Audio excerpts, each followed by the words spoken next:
light and fast climbing is, it's just more fun because you don't have to carry as much gear, because carrying a heavy backpack sucks. Once you kind of go up, it's up to your skills. The idea for climbing quickly in the mountains just comes out of the need for safety. The less time you're exposed to rockfall and bad weather, the safer you are.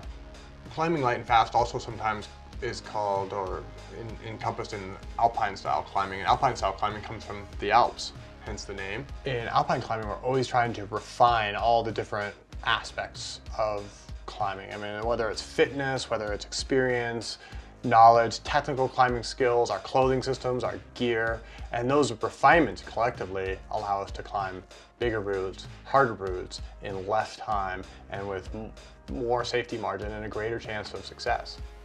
I think about like Yvonne Chouinard's generation, or like my dad, Michael Kenny's generation. There's like this sense of adventure and the unknown that I don't really think that my generation will ever fully understand, because of all the technology that we have and the sat phones and the social media. They didn't have any of that. They were experiencing the mountains, I think, in a lot different way than I will.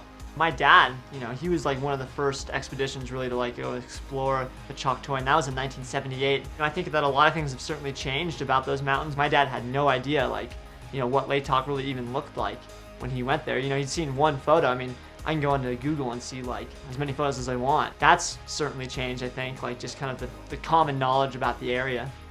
Climbing with minimal amount of equipment, you just don't have very much margin for error. So you have to really like hit that sweet spot. Part of that, I think, is having the right kit. I think the key to a good kit or the perfect kit is actually versatility. It has to be light, it just has to be applicable to a wide range of conditions. And one example of that was Vince and I in 2005 on Nanga Parbat. And one of the things people comment on often when I show pictures and tell the story of that climb was how lightly we were dressed. In the bottoms, we had like capelline, we had insulated soft shell pants, and then we had what's now the DOS pant.